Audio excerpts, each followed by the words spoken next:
नमस्कार, राधे राधे, हर हर महादेव। मैं आपका आचार्य देव। हमारी चर्चा इस समय नक्षत्र सीरीज पे चल रही है। तो नक्षत्र में हमने चित्रा नक्षत्र तक की वार्ता कर ली। आज 15वां नक्षत्र राहु का दूसरा खूबसूरत नक्षत्र स्वाति नक्षत्र की चर्चा करेंगे। स्वाति नक्षत्र तुला राशि का आधार स्तंभ है। यह चित्रा और विशाखा के बीच का बैकबोन है। चित्रा की खूबसूरती पे खड़ा हुआ यह नक्षत्र है। आप देखेंगे तो 146-40 डिग्री से लेके 200 डिग्री तक आकाश पथ पे जो जगह है उसको स्वाति के नाम से जानते हैं। नक्षत्र जिनका कभी क्षरण नहीं होता, नक्षत्र वो आधार स्तंभ हैं जो हमें ज्योतिष में सटीकता तक पहुंचाने में सहयोग प्रदान करते हैं। जब आप सिर्फ ग्रह राशि की बात करते हैं तो आप किलोमीटर में होते हैं, लेकिन नक्षत्र पे जाते हैं तो वही चीज़ें आपको मीटर और फीट में दिखाई देना शुरू कर देती हैं। इसलिए ज्योतिष का आप काम कर रहे हैं तो नक्षत्रों को जानना पहली आवश्यकता है।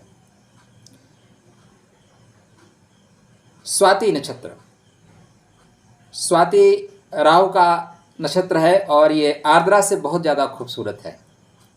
लेकिन राहु के नक्षत्र में कुछ खास बात होती है। इसके जो देवता हैं वायु हैं। वायु की तरह उड़ेंगे आप, हवा की तरह उड़ेंगे। इसके ऊपर हम पहले देवत्व की बात करेंगे, फिर इसके स्वभाव की बात करेंगे, गुण धर्म की बात करेंगे, इसकी कर्मा की बात करेंगे, व्यवसाय की बात करेंगे, क्या करें क्या ना करें, और इसका भाग्योदय का नक्षत्र कौन सा है उसकी वार्ता करेंगे, कर्म का नक्षत्र है कौन सी वार्ता करेंगे, जीवन साथी कैसा होगा, बहुत डिटेल में वार्ता करेंगे। तो आराम से वीडियो देखिएगा, क्योंकि हम ये सारे वीडियो इसलिए बना रहे हैं कि हो सकता है आज हमारे वीडियो पे कम लोग आएँ, आज संख्या कुछ हज़ारों में हो, लेकिन यह वीडियो यूट्यूब जगत में एक मील का पत्थर साबित होगा। आने वाले समय में जिसको ज्योतिष सीखना होगा उनके लिए बना रहा हूँ। तो हो सकता है इमीडिएटली ये काम ना करे, मतलब बहुत ज़्यादा व्यूज़ ना आए, लेकिन आने वाले समय में आएंगे। तो कुछ खास बातें जान लेते हैं, उसके बाद इसके स्वभाव पे आएंगे। तो चर्चा आरंभ करें उससे पहले विनम्र अनुरोध है कि आप हमारे चैनल पे पहली बार आए हैं, चैनल को अभी तक आपने सब्सक्राइब नहीं किया है तो कृपया कर ले। वीडियो आप आराम से देखिएगा, डेफिनेटली आपको पसंद आएगा, डेफिनेटली, कोई डाउट ही नहीं है। तो मित्रों के जानकारी के लिए शेयर अवश्य करिएगा। स्वाति, स्वाति को मस्तवात कहते हैं। मस्तवात मतलब हवा का एक सुंदर सा झोंका। आप बहुत तकलीफ में, परेशान में, हवा का अचानक झोंका आए लगे, आहा स्वर्ग में आ गए। प्रातः काल की जैसे हवा होती है। तो इसको समीरण भी बोलते हैं। और इसकी जो वायु है ना, वो ग्रीष्म वाली नहीं है, वर्षा वाली वायु है। तो वायु है ठंडक देने वाली, वायु है शीतलता प्रदान करने वाली। यह नक्षत्र पे माँ सरस्वती को देवत्व प्राप्त है। थोड़ा सा अटपटा लगेगा आपको। राहु के नक्षत्र पे माता सरस्वती का क्या काम है, लेकिन आप जब गहराई में जाएंगे ना तो आपको पता चलेगा माता सरस्वती का ही काम है। पॉइंट आपको आउट करता चलता हूँ, क्योंकि जो चीज़ें आपको यहाँ पे नहीं मिलेंगी वो अन्यत्र नहीं मिलेंगी। इसलिए देखिए, राहु का जो सृजन हुआ है वो नारायण के चक्र से हुआ है। चक्र मतलब समय, चक्र का मतलब समय। नारायण के चक्र से राहु का सृजन हुआ है। अब समय को जो पकड़ने की गति है ना, या समय को पकड़ सकने की क्षमता है, वो किसी बुद्धिमान व्यक्ति में हो सकती है, नॉर्मल व्यक्ति में नहीं हो सकती। तो राहु की अधिष्ठात्री देवी, इसीलिए इस नक्षत्र पे अधिष्ठात्री देवी राहु को स्थापित किया गया है, क्योंकि राहु की गति को पकड़ने की क्षमता सबके अंदर नहीं है। ज्ञान के माध्यम से ही राहु को समझा जा सकता है। आपके जो मस्तिष्क है ना, मस्तिष्क में जो जागृत अवस्था में मस्तिष्क है वही तो राहु है, और जो सुसुप्ता अवस्था में है उसका नाम केतु है।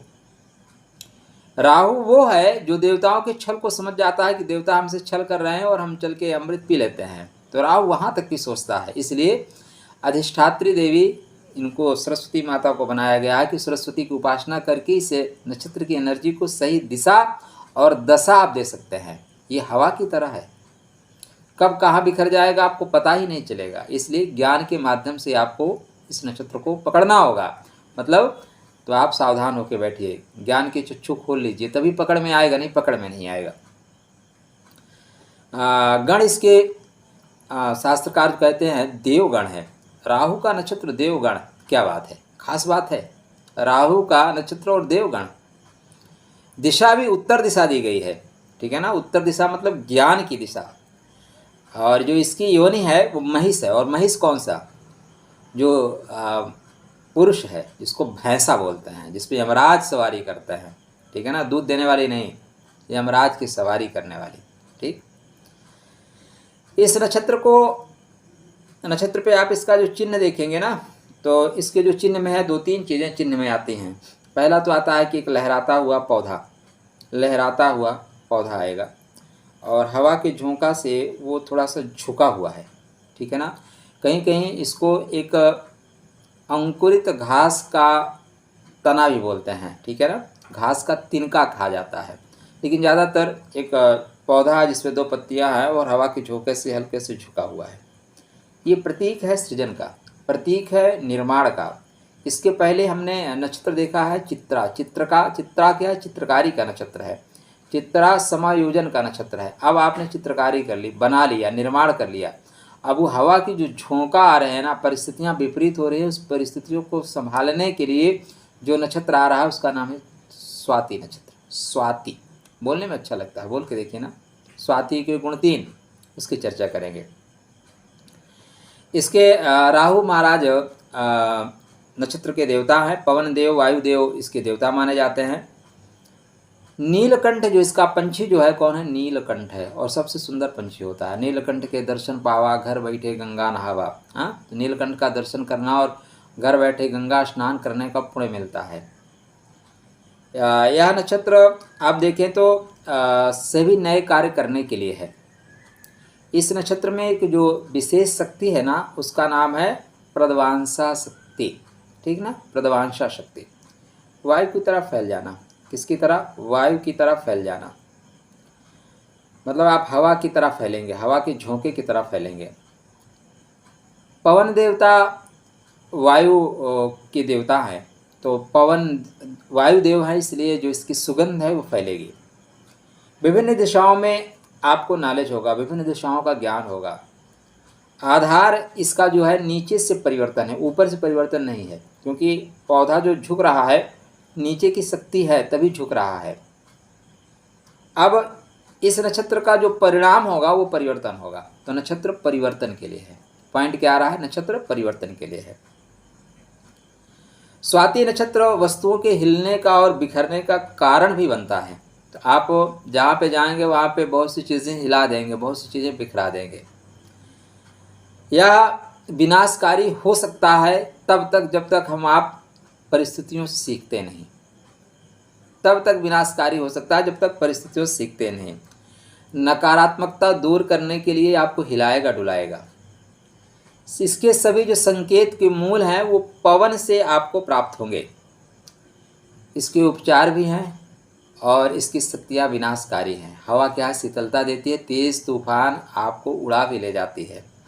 तो परिवर्तन का है, और परिवर्तन में ऊर्जा संचरण का है, ऊर्जावान है, सहने की शक्ति है। और अगर आपकी सहने की शक्ति है तभी आप अपने अस्तित्व को बचा के रख सकते हो। यह नक्षत्र इस तरह की चीज़ों को बताता है। प्रदवांशा शक्ति, वायु की तरफ फैल जाइए, वायु की तरफ फैल जाइए, सारी दिशा आपकी है। खुले दिमाग वाले, दूर तक सोचने वाले। अब वायु क्या है, कहीं सीमित नहीं रहती, हर जगह फैल जाती है। सुगंध की तरह अगरबत्ती लगाइए पूरे घर में महक, चमेली का पुष्प रख दीजिए पूरे घर में महक, ठीक है ना। हींग रख दीजिए पूरे घर में महक। तो आप क्या रखते हैं उसके अनुसार इसकी शक्ति चलेगी। लेकिन ये शक्ति फेमस होने के लिए है, फैल जाने के लिए। हाँ, जैसे आजकल बोलते हैं ना कि आपका कोई वीडियो वायरल हो जाए। वायरल शब्द हालांकि अलग तरीके से होता है, गलत चीज़ें ही वायरल होती हैं, तो उस तरह की चीज़ों को वायरल करने वाला है। नक्षत्र वायरल कर देता है, आप ऐसा कह सकते हैं।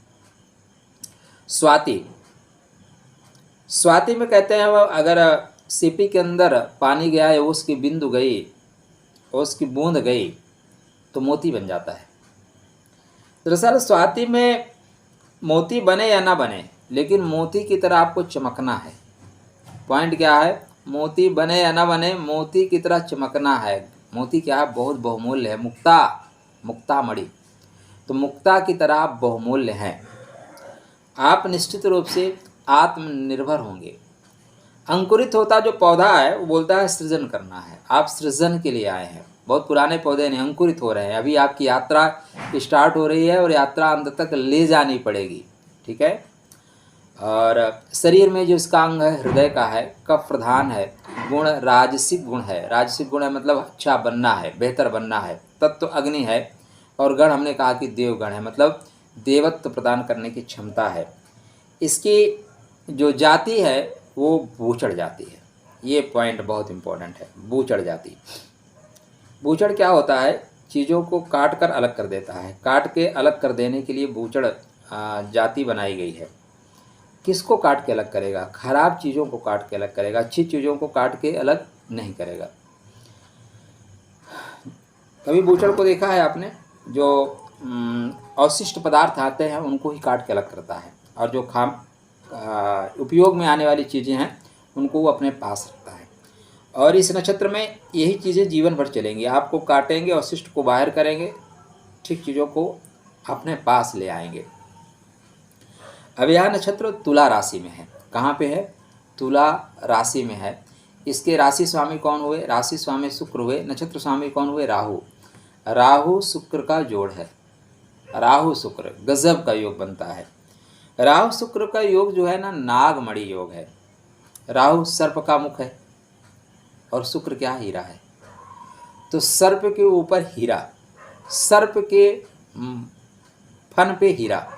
आप संयोग करके देखिए कितना गजब का संयोग है। इसको बोलते हैं नागमणि योग।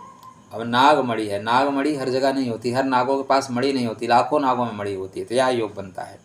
इसकी खास खास बात है, आप इसमें है तो मस्त मिजाज इंसान है। ठीक है ना, कोई डाउट नहीं है। हर परिस्थितियों से संघर्ष करने वाले हैं। अब तुला राशि में है तो तुला राशि में क्या होगा? थोड़ा सा तुला वाला चीज़ें तो आएंगे, थोड़ा सजना संवरना, थोड़ा सा। राहु है क्या? दरअसल राहु फैल जाना है। राहु वो है जो आप जिसको देख रहे हैं, राहु वो नहीं है। राहु वो है जो दिखा रहा है। तो दिखाना इस नक्षत्र में क्या हो जाएगा? खास बात, दिखाना, शो करना, शो करने की चीज़ें, अपना एक वातावरण क्रिएट करना कि मैं ऐसा हूँ। और वायु है, हवा की तरह भागेगा, रोक नहीं पाएंगे। शक्ति क्या है? प्रध्वंसा शक्ति है, वायु की तरह फैल जाने की शक्ति है। अब इस नक्षत्र में आप और खास खास बात देखिए तो आपका व्यक्तित्व क्या है? तो शास्त्रकार कहते हैं कि मांसल देह है, आकर्षक व्यक्तित्व के आप स्वामी हैं। अट्रैक्टिव पर्सनालिटी होंगे। विशेषकर स्त्रियों में जो आकर्षण होता है वह पुरुषों की अपेक्षा ज़्यादा खतरनाक होता है। खतरनाक मतलब अट्रैक्टिव होता है। आप शांत प्रिय हैं, स्वतंत्र विचार के हैं, थोड़े से रिजिड नेचर के हैं। अपने कार्यों की आलोचना करना ये लोग बिल्कुल पसंद नहीं करते। एक बार क्रुद्ध हो जाने पे, क्रोध आ जाने पे संभालना कठिन होता है। स्वाति दरअसल काट देने का नक्षत्र है, याद रखिएगा। स्वाति एक कोयले को लेता है, उस कोयले पे इतना प्रेशर बनाता है, इतना प्रेशर बनाता है कि वो डायमंड बनने के लिए तैयार हो जाता है। तो स्वाति आपको प्रेशराइज करेगा, स्वाति आपको संघर्ष कराएगा, लेकिन आपको डायमंड बना के छोड़ेगा। तो हीरा बना देने वाला यह नक्षत्र है। लेकिन भाई रगड़े तो जाओगे। जो सोना आभूषण, जिस सोने को बनना है उस आभूषण को, सोने को गलना पड़ेगा, तभी आभूषण बन पाओगे। तो यह नक्षत्र आपको तभी सब कुछ देगा जब आप थोड़े से संघर्ष करके आगे बढ़ेंगे। बाल्यकाल समस्याओं से लबालब भरा रहता है। लीजिए, बाल्यकाल जो होता है, समस्याएं नित्य नवीन आपके पास रहती हैं, हर तरह समस्याएं रहती हैं। आप निश्चित रूप से बुद्धिमान हैं, कठोर परिश्रम करने वाले हैं। तथापि स्टार्टिंग में आर्थिक अभाव जकड़े रहता है और बाद में भी जकड़ता है। स्टार्टिंग में जकड़ता है, हाँ कुछ विशेष योग बन गए, लक्ष्मी नारायण योग बन गया, लक्ष्मी योग बन गया तो बात अलग है, नहीं तो धन संबंधी परेशानी रहती है। वैवाहिक जीवन की बात करें तो वैवाहिक जीवन भी थोड़ा सा कठिन होता है। चलिए हम आपके थोड़े से स्वभाव की बात कर लेते हैं। तो स्वभाव आपका व्यक्तित्व जो है अच्छा है, अट्रैक्टिव पर्सनालिटी है, देखने में आप अच्छे लगते हैं। ठीक है ना, और थोड़े से लहरा के चलते हैं, सर्प वाला गुण है, लहरा के चलना। ठीक, सजने संवरने के शौकीन हैं, अच्छा होना, अच्छा दिखना, अच्छा करना, अपना एक ओरा मेंटेन करके रखना, जितना है उससे ज़्यादा शो करना, इस नक्षत्र की खास बात है। जो हैं तो हैं ही, जो नहीं हम वो दिखाएंगे। तो भाग्यशाली हैं आप, स्वप्नदर्शी हैं।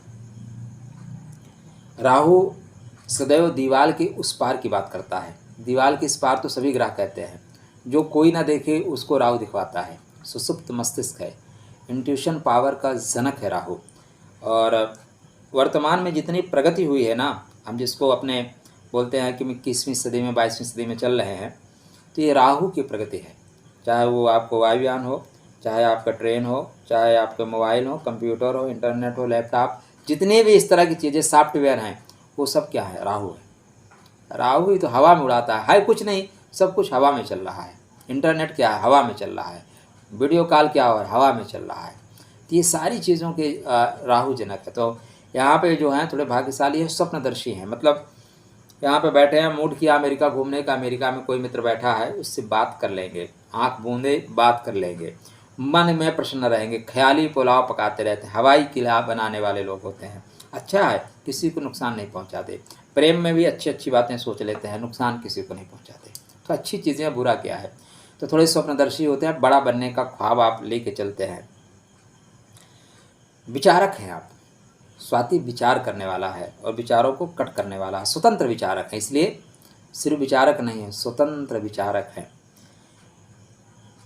राहु है और नागमणि योग है, ठीक है ना। तो थोड़े से नशा तो रहेगा, नशा रहेगा। तो इस नक्षत्र में आप हैं तो नशा ना करें, बहुत मुश्किल हो जाता है।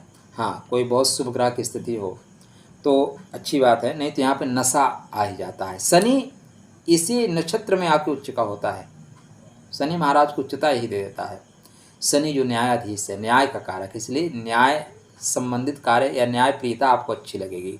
सोचिए आप कितने महान लोग हैं, जो लेबर वर्ग है, जो शोषित है, वंचित है, पीड़ित है, उसको भी आप उच्चता प्रदान कर दे रहे हैं, उसको भी गले लगा ले रहे हैं। भाई तो राम जैसे हैं आप, शोषितों को गले लगा के चल रहे हैं, शनि को उच्चता प्रदान कर दे रहे हैं। तो नशीली, यहाँ पे राहु का प्रभाव ज़्यादा हुआ तब नशीली वस्तुओं का आप सेवन करेंगे। मान लीजिए राहु भी यहीं बैठ गया, कर्मा में राहु बैठ गया, सेकंड हाउस में राहु बैठ गया, तो नशीली चीज़ों का सेवन करना या नशीली चीज़ों का वर्क करना, काम करना, ड्रग्स का काम करना, दारू का काम करना, और जो भी इस तरह की चीज़ें आती हैं ना, वो सब इससे रिलेशन बनाती हैं। बचपन, ये लोग अपने हैप्पी मेमोरीज को साथ में रखते हैं। जो भी इनके साथ फ़ोटो होगी बचपने की, अच्छी दोस्तों की फ़ोटो होगी, पिताजी ने कुछ गिफ्ट दिया है, किसी रिश्तेदार ने गिफ्ट दिया है, तो हर तरह की बातों को रखते हैं। अगर आपने इनका अपमान भी किया है तो आज परिस्थिति बदल गई है, तो आप लगता है ये भूल जाएंगे, भूलेंगे नहीं, याद करके रखते हैं महाराज। वक्त पे जवाब दिया जाएगा। जैसे आप परिस्थिति बनी हुई है, उसी परिस्थिति में ले जाके आपको जवाब देंगे, क्योंकि समझौतावादी जल्दी नहीं होते। जो एक बार ठान लेते हैं वो ठान लेते हैं। दिखावा आपके अंदर रहता है, आप एक आवरण क्रिएट करके चलते हैं और वही आवरण आपकी रक्षा करता है। आप विपरीत लिंगी के प्रति अट्रैक्शन बहुत तगड़ा है। आपके मित्रों में देखिए, आप पुरुष है तो आपके मित्रों में महिला मित्रों की संख्या अधिक होगी, महिला है तो महिलाओं की अपेक्षा पुरुषों की संख्या अधिक होगी। चेक कर लीजिए, चेक कर लीजिए मित्र। आप स्त्री हैं तो बहुत सुंदर हैं, वाक पटु हैं, थोड़े से लोभी हैं, और इस संसार में लोभी कौन नहीं है मित्र, लोभी सभी लोग हैं। चतुर हैं, ईर्ष्यालु हैं, व्यसनों में लिप्त हैं, सामाजिक कार्यों में तत्पर हैं, आप अच्छी लेखिका हैं। देखिए ये, और जो निगेटिविटी हमने बताई है, शास्त्रकारों ने कही है, आपको और इस ग्रहों की स्थिति को देखनी पड़ेगी। और ग्रहों की स्थिति को बिना देखे ये चीज़ कह देना थोड़ा सा लड़कपन होगा, थोड़ा बचपना होगा। ऐसा नहीं है कि किसी एक पॉइंट को देख के कह दिया जाए कि नहीं यही होगा। तो यहाँ पे चूंकि राहु का प्रभाव है, ये स्वाति नक्षत्र है, ये डिस्कनेक्ट कर देने का, कटिंग कर देने का नक्षत्र, याद रखेगा।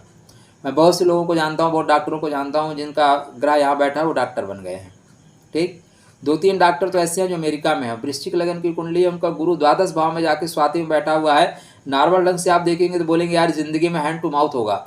यद्यपि वो पैसे के लिए परेशान है, ये सच है, तो पैसे के लिए परेशान है, लेकिन उनका गुरु वहाँ स्वाति में जाकर बैठा है तो डॉक्टरी का काम कर रहे हैं, कटिंग कर रहे हैं।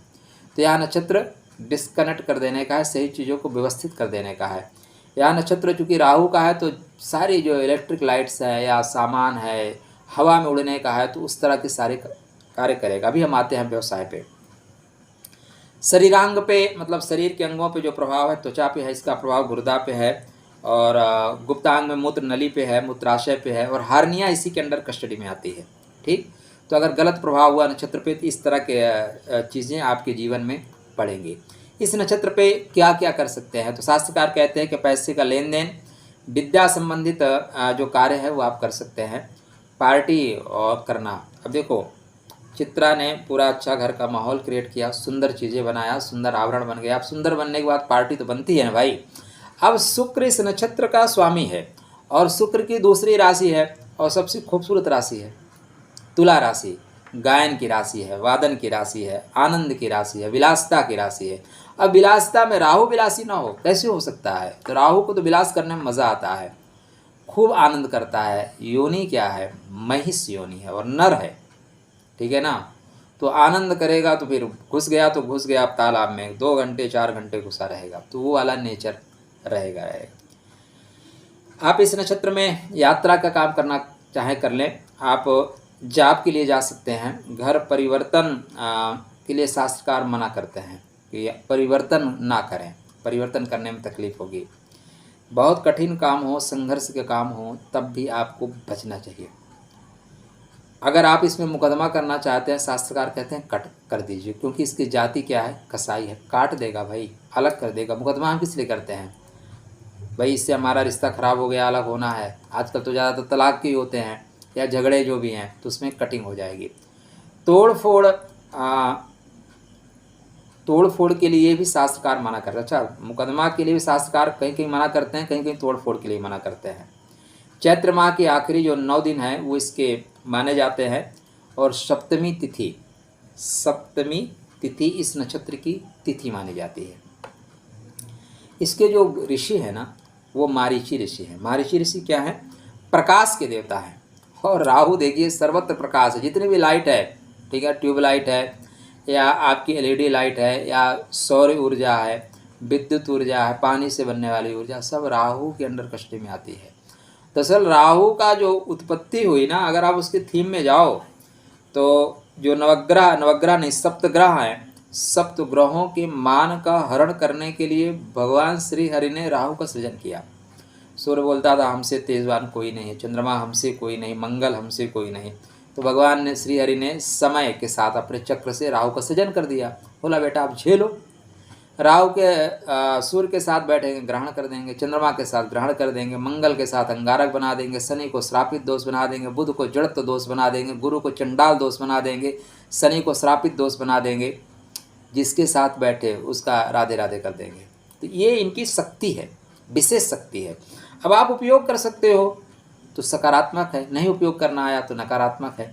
यह सर्प मणि जैसा है। सर्प का जो विष है ना, बहुत दिन तक वो विष पड़ा रहे तो धीरे धीरे कठोर होते होते मणि में परिवर्तित हो जाता है। तो आप अपने क्रोध को, आप अपने इच्छा शक्ति को अगर सहमित रख सकते हैं तो जीवन आपका मणिवत है। इस नक्षत्र में ओस की बूंदें जब सीप में जाती हैं तो वो सीप मोती बन जाता है। आप जीवन में मोती बने या ना बने, मोती जैसे आपको चमकना ही होगा। अब चमकने के लिए संघर्ष के पथ पर जाना होगा, क्योंकि जो इसका प्रतीक चिन्ह है ना, वो अंकुरित होता हुआ पौधा है और वो जमीन से उठ रहा है, हवा का तेज झोंका उसको लहरा रहा है। ये चीज़ याद रखिएगा।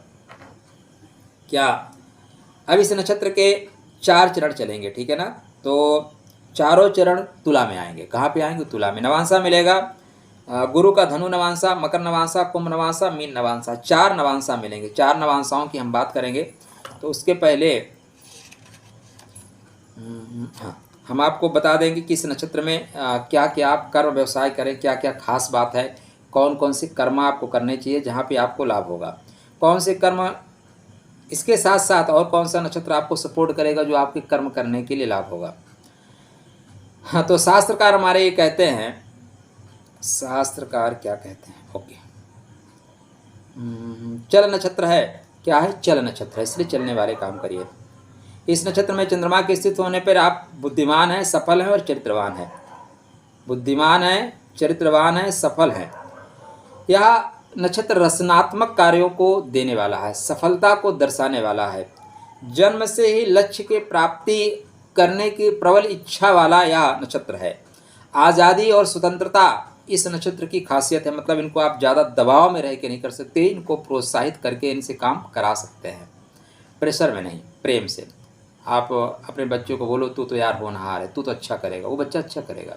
मैसेज है आपकी, आप उनको बोलो नहीं आप तो डेफिनेटली अच्छे इंसान हो यार, आप जैसा कोई देखा ही नहीं, बहुत तगड़े से काम करेंगे। आप प्रेशर में लेके काम करोगे गड़बड़ हो जाएगा। आध्यात्मिक विकास का है, क्योंकि कटिंग करेगा, क्या कट करेगा, और इसकी प्रध्वंसा शक्ति, बिखरने की शक्ति है। तो यह नक्षत्र समृद्धि को प्रचुरता के साथ देने वाला है, समृद्धि मिलेगी प्रचुरता के साथ। आनंदों को लेने की या जीवन को जीने की उत्कंठा वाला नक्षत्र है। यह नक्षत्र जिज्ञासा का प्रतीक है। स्वाभाविक रूप से ऐसे लोग डेफिनेटली जिज्ञासु होते हैं। अब इस नक्षत्र में खास बात यह है कि इस नक्षत्र में थोड़ा सा हृदय संबंधित कष्ट भी मिलता है, ठीक है ना। चलिए हम व्यवसाय की बात करें। अगर आप इस नक्षत्र में जन्म लिए हैं तो लकड़ी का काम आप बहुत अच्छा करेंगे। कटिंग का काम है भाई, कट करके काम, लकड़ी का काम हो गया, नक्षत्रों की कटिंग हुई, स्वर्ण आभूषण की कटिंग हुई, घर का डिजाइनर हो गए। तो कुत्तों की आवाज़ आ रही, क्या करेंगे, रात में कुत्ते भी भौंकते रहते हैं, इनको भी कुछ चीज़ें दिखाई देती रहती है, भौंकते रहते हैं। तो इस तरह की चीज़ें चलेंगी। तो आप सफल व्यापारी हैं, आप अच्छी क्वालिटी के तांत्रिक हैं, क्योंकि यह नक्षत्र तंत्र शास्त्र की ओर ले जाता है। बिजली से संबंधित जितने भी दुनिया में कार्य हैं उसमें आप बहुत अच्छे कार्य कर सकते हैं। डेयरी फार्म है, दूध विक्रेता है, ऑपरेशन संबंधी कार्य में जितने भी सामान लगने वाले हैं ना, वहाँ पे ये देने वाले हैं। आप नर्स हैं, वाइन शॉप चला सकते हैं, फैक्ट्री इंडस्ट्री इत्यादि सारे काम कर सकते हैं। शास्त्रकार कहते हैं कि आप बहुत बहुत अच्छे वैज्ञानिक हैं, बहुत अच्छे पर्यटन का काम कर सकते हैं, एक्सरे का काम कर सकते हैं, एयर कंडीशन जो बनता है उसमें आप बहुत अच्छा काम कर सकते हैं, फोटोग्राफी का काम करना, पेंटिंग का काम करना, गुंडा या गैंगस्टर होना, क्या बात है, मतलब आप गुंडा भी हो सकते हैं और गैंगस्टर भी बन सकते हैं। हार्डवेयर के सामान, संगीत के सामान, संगीत का सामान इस नक्षत्र में चलता है, क्योंकि इसकी जो अधिष्ठात्री देवी है माँ सरस्वती है, जो विद्या की देवी है और संगीत की देवी है। किसकी देवी है? विद्या की देवी है, संगीत की देवी है, इसलिए इस नक्षत्र में इस तरह की चीज़ें चलेंगी। तो आप का जन्म इस नक्षत्र में हुआ है तो संगीत से रिलेटेड सारा काम कर सकते हैं, बिजली विभाग से रिलेटेड काम कर सकते हैं। आप जो लकड़ी का काम है, घर को सुंदर बनाना है, सजाना है, संवारना है, सारे काम आपके अंडर कस्टडी में आ रहे हैं, इनसे आपको सफलता मिलेगी। साथ में जब आप नवांशा में जाएंगे ना तो और चीज़ें क्लियर होंगी। चलिए, तो स्वाति नक्षत्र के प्रथम चरण में अगर आपने जन्म लिया है तो शास्त्रकार कहते हैं कि ये हाथी दांत जैसा है। किसके है? हाथी दांत जैसा है। हाथी का दांत बहुत बहुमूल्य होता है, पॉइंट नोट, हाथी का दांत बहुत ही बहुमूल्य होता है। अब आपको स्वाति नक्षत्र के प्रथम चरण में जन्म लिया है तो तुला राशि आपकी मिलेगी, राहु का प्रभाव मिलेगा और गुरु का धनु नवांशा मिलेगा। धनु मतलब टारगेट हिट करने वाला, जो आपने लक्ष्य बना लिया उस लक्ष्य को आप ले जाओगे। तो आप अच्छे ज्योतिषी हो सकते हो, आप अच्छे रिसर्चर हो सकते हो, आप अच्छे शोधकर्ता हो सकते हो, आप अच्छे तांत्रिक बन सकते हो, टीचर भी बनोगे तो बाल की खाल निकाल दोगे, ये वाला लक्षण आपके अंदर रहेगा। तो पहले चरण में है तो ऊर्जा आपके अंदर गजब की होती है, ऊर्जा का संचार बहुत होता है, उत्साह बहुत होता है, कोई भी काम करें उसमें निष्ठा के साथ आप काम करते हैं तो निष्ठावान है। वहीं स्वाति नक्षत्र का जो द्वितीय पदा है उसमें मकर नवांशा मिलता है। मकर भी अपने आप में बहुत गजब की राशि है, कर्म कारक राशि है, पंच तत्वों को समेट कर चलने वाली राशि है। अब यहाँ पे जो इसका प्रभाव है वो तलवार जैसा है। किसका? तलवार जैसा, काटेगा भाई। मैंने आपको पहले ही लाइन में बोला कि इसकी जाति जो है बूचड़ है, तो यह इस चरण का जो प्रतीक है वो तलवार है। चारों चरणों को मैं प्रतीक भी बता दे रहा हूँ, इतना डिटेल में कहीं अन्यत्र वीडियो मिलेगा तो बताइएगा। इसलिए नक्षत्र इस चैनल को सब्सक्राइब कर लीजिए, मित्रों तक जरूर शेयर करिएगा। देखिए आपके लिए हम देर रात ये वीडियो बना रहे हैं, कितना बज रहे हैं, लगभग 12 बज रहे हैं, बनाते बनाते 1 बज जाएंगे। तो आपकी भी जिम्मेदारी बनती है ना कि आप थोड़ा सा हमें सपोर्ट अवश्य करिए। चलिए, तो द्वितीय चरण में अगर आपने जन्म लिया है तो इसका जो प्रतीक चिन्ह है वो तलवार है। तलवार जो है कटिंग कर देने का है, तलवार सुरक्षा का है। तलवार आदमी कब उठाता है? जब आपका अस्तित्व संकट में आए तो आप मार दोगे। तलवार सुरक्षा के लिए, इसलिए मानसिक रूप से इस चरण में मजबूती मिलती है। कर्म ही धर्म है, कर्म को ही धर्म मानने वाले आप लोग हैं। इस जन्म में अक्सर साहसी और पराक्रमी जो कार्य होते हैं वो आप करते हैं। तो अगर आप सेकंड चरण में पैदा हुए हैं तो साहसी और पराक्रम का कार्य करेंगे।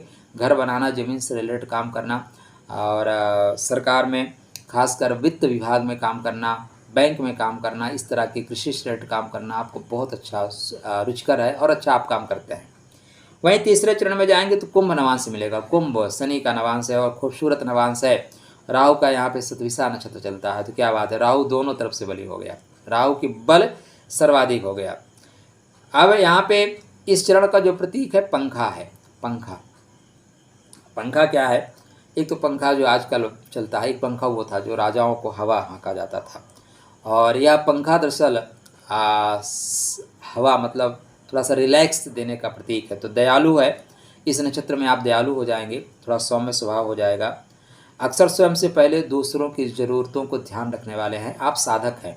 यहाँ नक्षत्र पे एक जो कुंभ पे आप आएंगे, कुंभ नवांश पे, तो एक साधक की भूमिका में आप जाएंगे। साधक आपके अंदर प्रकट होगा, साधना प्रकट होगी, आप अच्छे क्वालिटी के मांत्रिक और तांत्रिक बनेंगे। लोगों का हितकारी कार्य करने के लिए आपके मन में बहुत सी योजनाएं रहती हैं। वहीं अगर आप चतुर्थ चरण में पैदा हुए हैं तो फिर आपको मीन नवांशा मिलेगा। मीन मतलब मछली, मीन मतलब समुद्र, ठीक है ना, जल, और जल में ही मोती रहता है। तो यहाँ पे जो प्रतीक चिन्ह हो जाएगा वो क्या हो जाएगा, मोती हो जाएगा, मुक्ता हो जाएगा, मुक्ता मणि, ठीक है ना।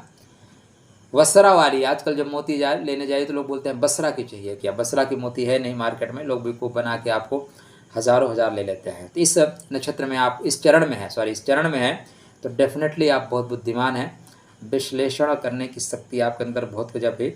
अक्सर आप जो है अपने निर्णयों को बहुत सावधानी से लेके चलते हैं। तो स्वाति नक्षत्र का जो प्रथम चरण है धनु नवांशा में आता है। बृहस्पति के प्रभाव के कारण उच्च शक्ति है, उच्च शिक्षा ग्रहण करने की गजब की शक्ति होती है, विद्वान है, ज्ञानी है। दूसरा चरण चूँकि मकर नवांशा में आता है तो शनि का प्रभाव हो जाने से व्यावसायिक समझ आपके अंदर है, खेतीबाड़ी का कार्य करने की क्षमता बहुत गजब की है। तीसरा चरण कुंभ नवांश में आने के कारण थोड़े से खर्चीले स्वभाव के होंगे, थोड़ी कामुकता आएगी, थोड़ी से गोपनीयता ज़्यादा आएगी, थोड़े जादूगर टाइप आप होंगे, थोड़ा सा गुस्सा भी आएगा। चौथा चरण मीन नवांश में आने के कारण आप सामाजिक दायरा बड़ा होता है। अक्सर आप लोगों के मदद के लिए आगे बढ़ते हैं। किसके लिए, लोगों की मदद के लिए आगे बढ़ेंगे। इस नक्षत्र में एक और ख़ास बात मैं आपको बताना चाहूँगा, इस नक्षत्र में थोड़ा हृदय संबंधी कष्ट मिलता है। क्या मिलता है, हृदय संबंधी कष्ट मिलता है। तो हस्त स्वाति, कृष्णाय गोविंदाय स्वाति, हाँ अर्जुन, स्वाति का जो वृक्ष होता है उसका नाम है अर्जुन। तो अर्जुन का वृक्ष आप लगाइए, अर्जुन के वृक्ष जैसे बड़ा होता जाएगा वैसे आपके जीवन में विकास होना आरंभ होगा, आपकी जो परेशानियां कटना शुरू हो जाएंगी। अर्जुन का जो वृक्ष है यह एक औषधि वृक्ष है और इसका छाल का अगर आप उपयोग करते हैं तो आपको शुगर से रिलेटेड प्रॉब्लम जो है ख़त्म होगी, हार्ट रिलेटेड प्रॉब्लम कभी भी नहीं आएगी। जो हृदय रोगी हैं उनको अर्जुन का वृक्ष जरूर लगाना चाहिए, ठीक है ना। स्वाति के लोग अगर अर्जुन के वृक्ष को लगाते हैं, उनको खाद पानी देते हैं, उसको आगे बड़ा करने में सहयोग प्रदान करते हैं, तो उनके लिए जीवन में उपासना आराधना के लिए बहुत अच्छा होता है। उनके जीवन में हृदय संबंधित जो कष्ट होता है वो कट जाता है, आत्मबल बढ़ता है। अर्जुन की छाल को आप सुबह मने रात में पानी में भिगो के और सुबह पान करिए, उससे कॉन्फिडेंस लेवल बढ़ेगा और हृदय संबंधित कष्ट आपका खत्म होगा। ये मोटी मोटी बातें, थोड़ी सी और इसमें बारीक बातें। अब आपके कुंडली में जो भी ग्रह इस नक्षत्र में जाएगा उसके अंदर ये गुण आ जाएंगे। जो भी ग्रह इस नक्षत्र में जाएगा उस ग्रह में ये गुण आएंगे। अब आपका पंचमेश जाएगा तो संतान संबंधी कष्ट हो जाएगा, संतान कटिंग करके मिलेगी, मतलब ऑपरेशन से होगी। घर का स्वामी बैठेगा तो घर में तोड़ फोड़ बहुत होगी। अब आपका जो भी रिलेशन इस नक्षत्र में बैठेगा उसके साथ प्रॉब्लम आएगी, जीवन साथी बैठेगी तो उसके साथ प्रॉब्लम आएगी। संतान इस नक्षत्र में जाकर बैठेगा तो संतान बड़ा होकर ही काम करेगा। जब आप कुंडली प्रेडिक्शन में जाएंगे तो ये चीज़ें बहुत महत्वपूर्ण है। अब आपके कुंडली में कर्मा का स्वामी यहीं जाके बैठ जाए, ठीक है ना। अब आपकी कुंडली बन रही है, तुला लगन की कुंडली मान लीजिए बन रही है। अब तुला लगन में तुला राशि या तुला लगन में आपकी कुंडली में चंद्र महाराज यहीं बैठे हुए हैं। कर्मा के स्वामी के साथ साथ आपके लाभ के स्वामी यहीं के बैठ जाएं। अब आप डॉक्टरी का काम बहुत अच्छा करोगे, कटिंग का काम करना बहुत अच्छा करोगे, आप फैशन डिज़ाइनर का काम बहुत अच्छा करोगे, डिज़ाइनिंग बहुत अच्छी करोगे। आप जो काम करोगे उसकी लोग सराहना करेंगे। आपके व्यापार का स्वामी जाके इस नक्षत्र में बैठ जाए तो आपका जो व्यापार होगा इससे रिलेशन बना के चलिए, बहुत तगड़ा व्यापार आपका चलेगा। ये सारी चीज़ें दरअसल सिर्फ इसलिए नहीं है कि हम नक्षत्र के स्वभाव जान लें, ये इसलिए भी है कि कुंडली को फलित करते समय आपको इन चीज़ों को जब ध्यान में रखोगे तो फलादेश में सटीकता आएगी। कुंडली फलादेश कोई बच्चों का खेल नहीं है, बहुत टफ वर्क है। हालांकि मैं ये मानता हूँ कि ज्योतिष सरल इस दुनिया में सिर्फ ज्योतिष ही है और है भी, लेकिन आप टू द पॉइंट अगर आप चीज़ों को लेके आगे बढ़ते हैं तो, नहीं तो टफ है दोस्त। दूध से मक्खन निकालना और मक्खन से घी बनाना, लेकिन जिनको दूध पकाना आता है, जमाना आता है और फिर मक्खन निकाल के घी बनाना आता है उनके लिए आसान है। जिसने कभी जमाया नहीं उसके लिए कठिन है। तो इस नक्षत्र में आपने जन्म लिया है तो आपकी जो मैरिज लाइफ है, मैरिज लाइफ की बात करें तो मैरिज लाइफ थोड़ी सी टफ होती है। जितना थोड़ा हवा की तरह लहरा के आप चलते हैं ना, उतना हवा की तरह जीवन साथी लहराने नहीं देता, टाइट रखता है, गुस्सैल होता है, नियमावली में बंधा रहता है, इसलिए नियमावली से बांध के चलेगा आपको। अब आप स्वाति में हैं तो जीवन साथी आपका सुनी भरणी वाला मिलेगा, डेफिनेटली भरणी वाला मिल गया तो ज़िंदगी बहुत आसान हो जाएगी। नहीं अगर सुनी वाला मिलेगा टाइट करके रखेगा। आपकी कुंडली में बात करें तो आपके संतान के लिए, संतान आपकी तेज होती है, होनहार होती है और थोड़ी सी जादूगर होती है, थोड़ी रहस्यमयी होगी। एजुकेशन भी आपकी थ्रू आउट अच्छी होती है। लव लाइफ भी थोड़ी सी गोपनीय रहती है, गोपनीय तरीके से लव लाइफ को लेकर चलते हैं और ये गोपनीयता ही आपके लिए बेहतर परिणाम देने वाली है। भाग्योदय की बात करें तो भाग्योदय आपका 28 से 32 वर्ष के बीच में होता हुआ दिखाई दे रहा है। 28 से 32 वर्ष के, कभी कभी 22वें वर्ष में भाग्योदय हो जाता है। कभी कभी जो बुध आपके कुंडली में यहीं पे आके लगन में बैठ जाएं तो 22वें वर्ष में भाग्योदय दे देते हैं। आपके लिए खास बात और एक और बता देता हूँ, स्वाति में है तो पूर्व भाद्रपद नक्षत्र, पूर्व भाद्रपद नक्षत्र आपके कर्मा का नक्षत्र है। तो आप जो काम करें थोड़ा पूर्व भाद्रपद के नक्षत्रों को वर्ग को देख लीजिए, वो काम करेंगे तो उसमें सफलता मिलेगी। शतभिषा नक्षत्र आपके लिए भाग्यशाली नक्षत्र है। तो कदम्ब का वृक्ष लगाना भाग्य के लिए मार्ग प्रशस्त करना है। आप चाहते हैं आपका भाग्योदय हो, कदम्ब का वृक्ष लगाइए, भाग्योदय हो जाएगा। चाहते हैं कर्म का विकास हो तो आम के वृक्ष लगाइए, आपके कर्म का विकास होगा। ये ज्योतिष में कुछ खास पॉइंट हैं, की पॉइंट हैं, जिनको पकड़ेंगे तो मज़ा आ जाएगा। तो चलिए और कुछ खास बात बता दूं क्या? आपने स्वाति में जन्म क्यों लिया है, ठीक है ना, स्वाति में जन्म क्यों लिया है और आपके नेचर में कटिंग क्या है, आप थोड़ा सा दबाव लेके क्यों नहीं चल पाते हो, उसके पीछे जो रीज़न है वो बता देता हूँ। तो आप कहाँ से आपने यात्रा शुरू की, कहाँ तक पहुँचे और कहाँ तक पहुँचना है, ये भी तो आवश्यक है। स्वाति में जन्म क्यों लिया है, ठीक, क्यों लिया, कारण क्या है? तो कारण लेने के पीछे ये है कि जो विगत जन्म था आपका वो बहुत प्रेशर में था। विगत जन्म में आप फंस गए थे। पहला पॉइंट क्या है, विगत जन्म में फंस गए थे। आपके पास अभी भी जो एनर्जी है फंसाने वाली है। आप चलते चलते ऐसी परिस्थितियाँ कुछ क्रिएट हुई, अच्छे आदमी थे आप, आदमी डेफिनेटली अच्छे थे, लेकिन आपके जो स्वभाव में था ना वो थोड़ा सा चंचलता थी, ठीक। जो पंच विकार होते हैं ना, पंच विकारों में से एक विकार आपके अंदर प्रबल था। स्वभावगत इधर देख लो, उधर देख लो, वहाँ देख लो, तो उसी देखने के चक्कर में आप फंस गए और फंसे ऐसे दलदल में कि पूरे जीवन फिर निकल नहीं पाए और बहुत कठिन यात्रा रही है। यात्रा आपकी विगत जन्म की बहुत कठिन रही है, मतलब आप अश्रु बहाते हुए यहाँ तक आए हैं। इसलिए इस जीवन में सहजता से, सरलता से किसी पे विश्वास नहीं कर पाते। जो आपको प्रेशर देता है, दबाव बनाता है, उस रिश्ता डिस्कनेक्ट कर देते हैं, क्योंकि पूर्व जन्म की मेमोरी लगी है कि यार ये फंसा देगा मेरे को, तो फंस के आए हो, दबाव में आए हो, इसलिए ज़्यादा प्रेशर नहीं लेते हो। अगले जन्म में, चूँकि अभी आप डॉक्टरी वाली शक्ति में आ रहे हैं, तो अगला जन्म जो होगा और विस्तार में लेना है। तो जो इस स्वाति में इसीलिए आप आए हैं कि जो विगत जन्म की एनर्जी है उसको डिस्कनेक्ट कर सके, काट सके, जो दुख है, अवरोध है, आत्मा पे जो प्रभाव है उसको ख़त्म कर सके। तो चलिए, बातें तो बहुत है लेकिन वीडियो बहुत लंबा हो जाएगा, आप बोर हो जाएंगे। तो इतने देर तक देखने के लिए, प्रेम स्नेह देने के लिए आपका हृदय से आभार। खुश रहिए, सुस्त रहिए, मुस्कुराते रहिए। माता रानी कृपा करें और राधे राधे।